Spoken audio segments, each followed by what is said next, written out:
The Cannabis Show is for information only. You should always consult with a qualified and licensed physician or other medical care provider. Welcome to The Cannabis Show. Today, Hart gives us the buzz and LPs, Kate gives us all the latest headlines, and we talk tolerance breaks. All that and more, keep watching.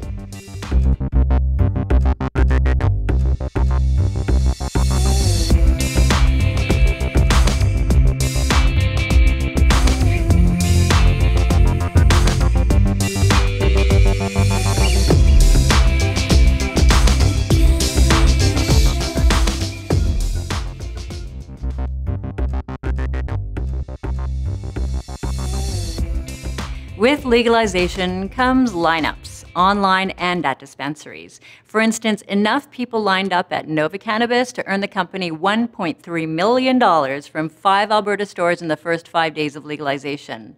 Now, novelty and limited number of stores open may have something to do with that number, but there's more demand than anybody expected. Speaking of limited supply, even medical cannabis patients have seen a dip in product with some of the licensed producers, but there are many more LPs that have steadfastly kept their promise to maintain supply for medicinal.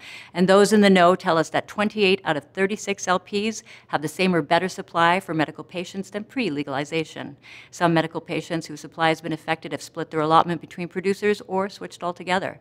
Thanks to Global News for this story. If you live in a province other than Quebec or Manitoba where you can grow up to 4 cannabis plants recreationally, well, you can as long as you can grow them from seed you bought legally, but you can't because licensed producers aren't selling to the provinces yet. Enter small-scale nursery licenses the government is granting, which, along with the licensed producers, will be a source for legal plants. Nursery license holders are allowed to buy seeds from licensed producers or from countries like Jamaica or Uruguay, or the gray market, but only for startup. So be patient if you're growing your own plants recreationally. Materials are coming. There are a few twisty turns in the regulations, so make sure you know your provincial laws around growing. Many are not happy with the wasteful packaging when purchasing cannabis. All sorts of creative ideas are popping up for recycling. CTV News reports that after hearing complaints about excessive packaging, a nonprofit in Nova Scotia called Kindness 3D came up with the idea of shredding the lids to create artificial limbs more quickly and at a fraction of the cost using a 3D printer. Lid drop-off spots are cropping up in communities in the Maritimes, and the finished prosthetics are being donated to people around the world who can't afford them. How very Canadian. If you like smoking your cannabis outside but live in a city where that isn't permitted, you may want to book your camping spots early or go for a beautiful hike in a national park.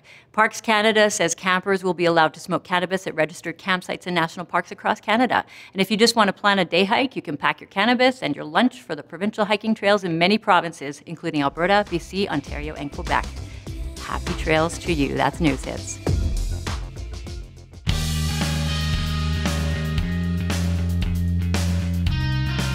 Welcome to The Cannabis Show. We have Basil, Kate, Hart, and myself. My name is Chris.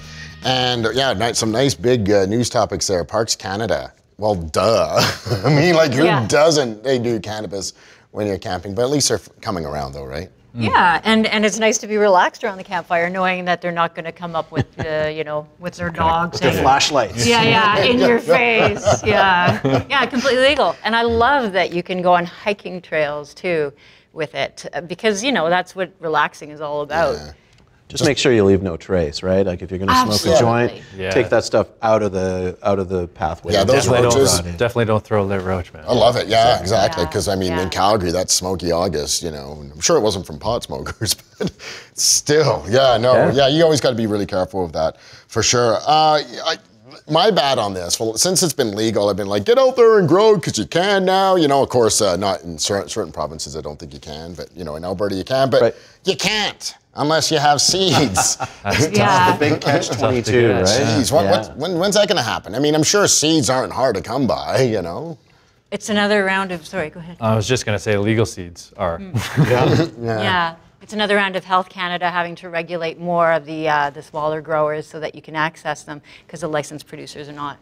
at this time, giving their starting materials. So going on holiday, I want to get back, you know, want to start growing. I'm really eager to do this. So I did not realize it was, you know. Yeah, again, we'll get there, but right now it's pretty unfortunate. Kind of a joke. Yeah, it's kind of a joke. It's very much a joke, and it's pretty unfortunate. What do you think about the demand right now? You know, I mean, I know some people have had problems with it. You know, some sold out really quick. I'm a medical patient, so I can still get mine online. I've seen that some dwindle, but I've got lots of options. But what's your thoughts? What are your takes so far in the first few weeks? Yeah, we know the medical patients took a hit with a lot of the LPs being out of stock or under stock. I think now we're looking at more like the majority of the LPs are back in stock with just a handful being out. So those guys are looking okay, but on the rec side, it's a little bit different. Yeah, lots of stuff selling out. It's going to take a while before they can kind of get the grow to replenish all that stuff, right? Because that's essentially, as you know, it's a plant we're talking about. So it's not like they can just produce a new widget somewhere. Yeah. It takes months to grow cannabis. There was like 100,000 online orders in Ontario in the first 24 hours. I don't think anybody was expecting that either. That's crazy. Well, I don't know. I think a lot of people were. I don't think it's apparently not the right volume. people.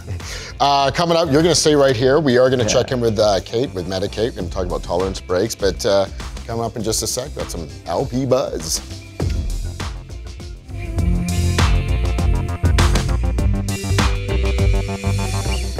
A couple of tools for your cannabis toolkit of knowledge. If you find you're needing more cannabis to get the same effect, consider taking tolerance breaks. You may be temporarily desensitized to cannabinoids like THC or CBD's effect. This, combined with internalization, which is the brain's way of stepping in and actually removing a portion of the CB1 and CB2 receptors from the cell surface. However, you can essentially reset these receptors with what is commonly referred to as a tolerance or tea break. How long that needs to be depends on your dose, your frequency of use, and your DNA.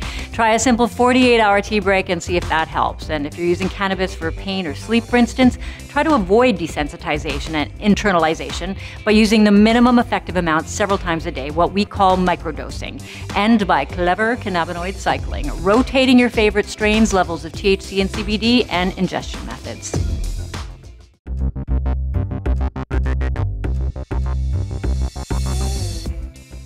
Well, it's official. Constellation Brands and Canopy Growth Corporation have recently announced the closing of Constellation's $5 billion investment in Canopy Growth, which was previously announced earlier this summer. The transaction was approved by an overwhelming majority of Canopy Growth shareholders and has been granted all required regulatory approvals, including by the Canadian government under the Investment Canada Act. The investment provides Canopy Growth with significant funding needed to build scale in more than 30 countries currently pursuing federally permissible medical cannabis programs, while establishing the foundation needed to supply new recreational adult use markets as cannabis becomes legal in markets around the world. Leamington, Ontario's Aphria has announced the promotion of Jacob Ripstein to the position of president. Mr. Ripstein's decades of experience in regulated industries has helped move the company forward with a focus on growth and innovation. Since joining Aphria as Chief Commercial Officer in May, he has played a critical role in the company's strategic planning in commercial business, sales, and marketing.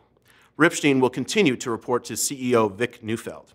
And finally, Namaste Technologies' wholly owned subsidiary CanMart has signed a product acquisition agreement with Custom Cannabis. CanMart will purchase packaged and tested cannabis products from Custom Cannabis to offer in CanMart's online marketplace. CanMart's sales-only license is the first of its kind in Canada to be issued to a non-cultivator, which allows them to leverage its technology platforms and e-commerce expertise to sell medical cannabis procured from a variety of licensed producers throughout Canada.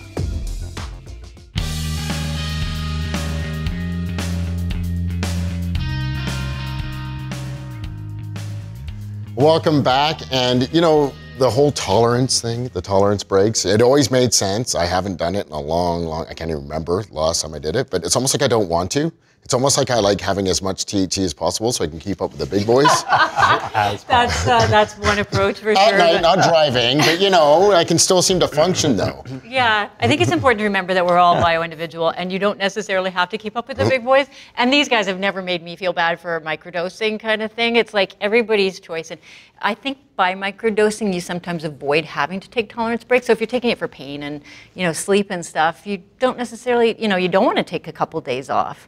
So if you just keep it so that your receptors are happy and not having to retract because there's too much cannabinoid coming at them, you know, it could be a good thing. Holds true for CBD. I've been taking the same amount of CBD oil for like 19 months, you know, and it's not much, 0.25, 2 or 3 times a day. So yeah, you're totally right there. Just I mean, it works for a lot of people. So what I was going to say is, you know, tea breaks are great. But, you know, for me, when I take a tolerance break, 48 hours, 72 hours, whatever it is, it doesn't take long. 2 sessions top. Exactly, right? I'm right back to where I started. So they're great, but, you know. Even if you switch strains up? Oh, yeah. what about that October break everyone's doing there? Just what is it called? Like you just don't do anything for like a month?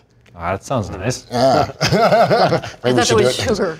Give them sugar easier. I've been doing that. We do have a question. You can ask us anything. And our question today is from Chris, not me. Hi, I was just watching episode 90. I really enjoyed Hart's speech about why medical cannabis is important to exist after recreational legalization happens. I also liked how he mentioned that ACMPR registered growers would not be able to make enough medicine with 4 plants per household. As a registered ACMPR grower, I squished nearly all of the plant matter into rosin. 4 plants would not produce enough rosin for a month, never mind a year. I was wondering if you could discuss the health benefits of squishing cannabis to produce rosin. When vaporizing rosin, is there no plant matter burned at all, and is it easier on the lungs and throat? My natural health services doctor agrees that rosin might be one of the most therapeutic forms of cannabis. And why have I not done rosin yet? You know, I mean, that sounds amazing. I agree. I don't think 4 plants would do it for too many people. I think 4 plants is nice to have a little fun with, maybe be able to grow a couple cool plants and a couple cool strains, but yeah, I don't think it would cover you. Not if you're squishing everything. Right? No, squishing's a great way to go though. Yeah, definitely. Why is it healthier? Because maybe you're not burning any of the stems or anything like that? Well, the butane extraction isn't existent. Like it's kind of a concentrated thing. So, but you're not getting all of the butane extraction. Without chemicals. Yeah, because you're just squishing it. You're just basically squeezing the juice out of it. That's all it is. Isn't there like a rosin press? Yeah. At Walmart. Really? At Walmart? So like next time they go, hey, do you want our credit card? You'll give you $25 off. I'll be like, that'll get my rosin. I wonder how much they go for. I think they're about 500. Yeah. Oh, geez. You can use like a straightening iron too, though. But so you yeah, might save yourself some money, because you might use a little bit less material in the long run because it is a higher concentration. Yeah, you just need a little bit. As for, you know, if he's not producing, like as far, that's on the rec side, but if you have a license, you know, you could talk to your doctor about getting your gram per day up. Then you're getting more plants. Then you actually might have the chance to grow enough for yourself. 5 grand script is what, 25 plants inside? So Yeah, there's but another. you can't that's microdose decent. rosin Yeah, either. If you're into microdosing, it's really hard to get that small an amount. really, really good point. Yeah, awesome. Thanks, Chris. Send your question our way if you have a question for us as well. Thank you for watching today, and we'll see you next Wednesday.